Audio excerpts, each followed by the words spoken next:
একত্রিত করেছেন, এজন্য মালিকের দরবারে কালিমাতুশ শুকর আদায় করি, বলি আলহামদুলিল্লাহ। পবিত্র কোরআনুল কারীম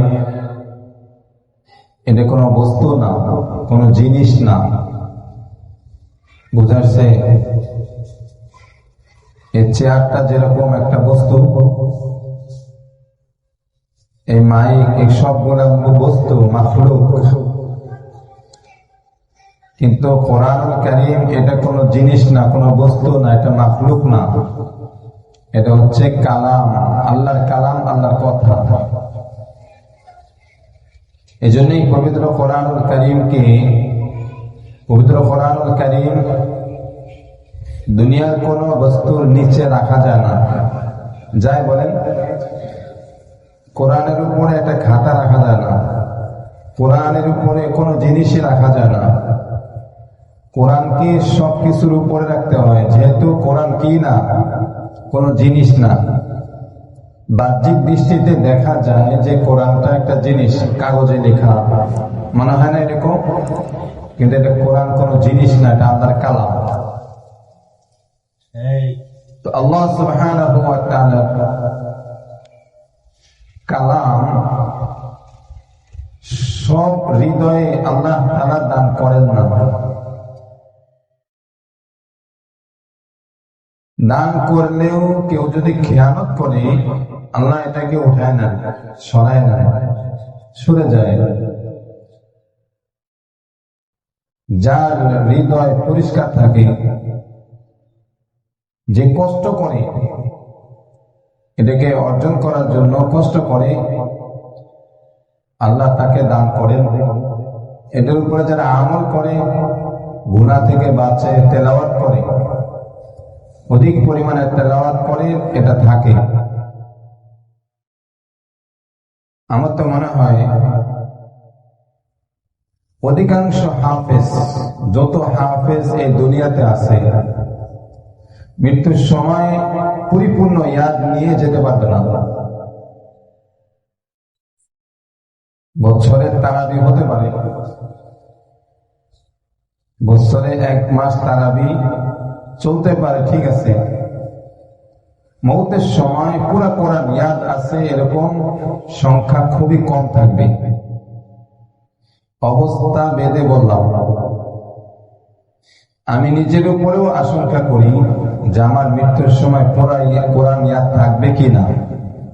আমার তেলাওয়াতের ধরন বা তেলাওয়াতের পরিমাণ দেখে আমি নিজেই ভয় পাই যে মৃত্যুর সময় কোরআন পুরাটা মুখস্থ আমার থাকবে কিনা।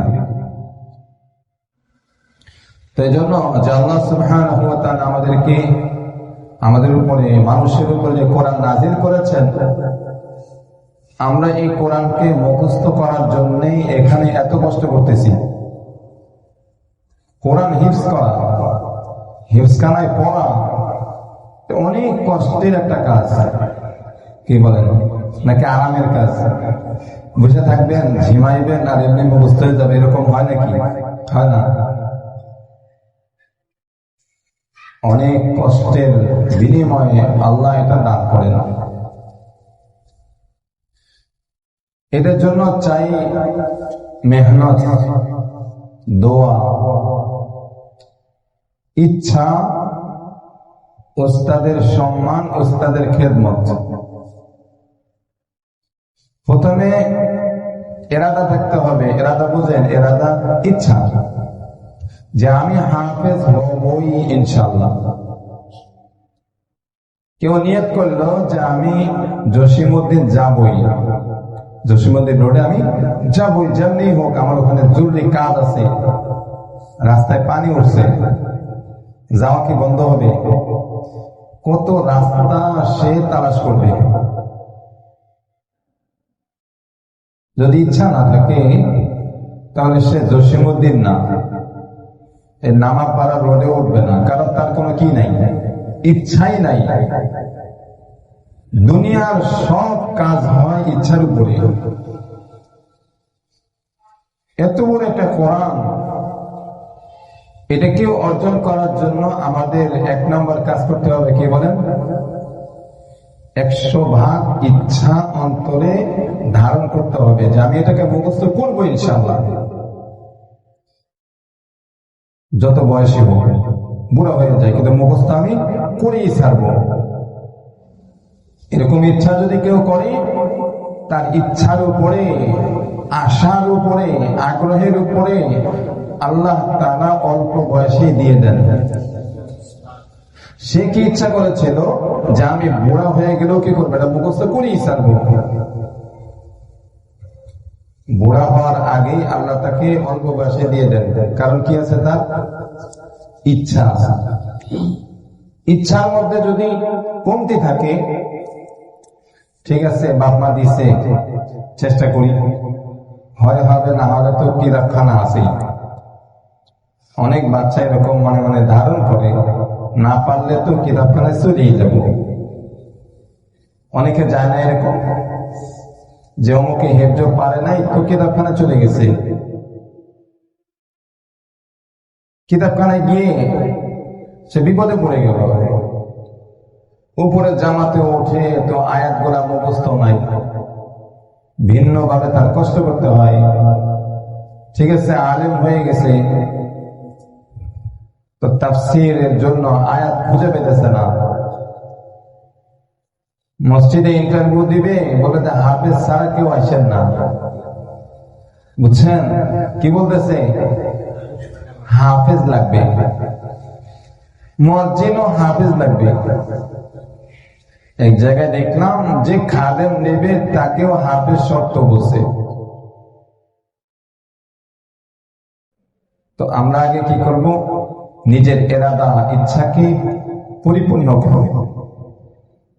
এদিকে তাকান সবাই, কি করবো? 1 নম্বর কাজ বলেন তো, পুরা ইচ্ছা, পুরোপুরি এরাদা যে আমি আল্লাহর এই কালামকে মুখস্থ করবই ইনশাআল্লাহ, বাকি আল্লাহ তৌফিক দান করুক। 2 নম্বর কাজ হলো চেষ্টা। আমার মেধা অত বেশি না, এখনো না। হেফজখানায় প্রাইমারি খাইতাম প্রায় 1-2 দিন পর পর। পরে আমি চিন্তা করলাম যে আমার তো এটা হেফজ করাই লাগবে, কি করা যায়? তো হুজুরকে বলছি যে আমি হেফজ করবই। একটা আমল দিয়েছিলেন, ফাজাইলে আমলে একটা আমল আছে, কোরআন হিফজ করার একটা আমল। প্রত্যেক জুমা রাত্রিতে, বৃহস্পতিবার দিবাগত রাত্রিতে 2 রাকাত নামাজ, ওটার নিয়মটা দেখে নিয়েন। যেটা তুমি করবা ইনশাআল্লাহ আল্লাহ তোমাকে হাফেজ বানাবে। তা আমি প্রত্যেক জুমা রাত্রিতে এই আমলটা করতাম আর কানতাম। না কানলে কিছুই কেউ পায় না, পায় বলেন? না কানলে সারাদিনও যদি বাচ্চা কান্না না করে, মায় মনে করবে কি ওর ক্ষুধা লাগে নাই। আর যদি 1 ঘন্টা পর পর কান্না করে, মায় 1 ঘন্টা পর পরই দুধ দিবে। তো কান্না করতাম, আল্লাহ পাক দিয়েছেন। দোয়া ছিল, মেহনত ছিল। আমার পুরো হেফজের যে আমার 4 বছর লেগে গেছিল, এই 4 বছরে সবার সাথে একসাথে কোনোদিন ঘুমাই নাই। আসলে সবাই ঘুমাই পড়তেছে, বিছানা টান দিয়ে সাথে সাথে শুয়ে পড়ছে, আমার এটা হয় নাই। ওই আধা ঘন্টা পরে। কারণ কি? সবাই আমকটা শোনাবে, আমাকেও তো সিরিয়াল দিতে হবে, তাই না? এটা তো আমার কাভার করতে হবে, মুখস্থ করতে হবে।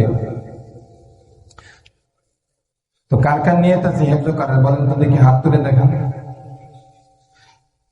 তাহলে আগে ইচ্ছাকে পাকা করেন, হাত নামান, হাত নামান। আর দোয়া করবেন, নিয়ত করেন। নিয়ত করছেন যে আমি দোয়া করবো আল্লাহ দরবারে, কান্না করব।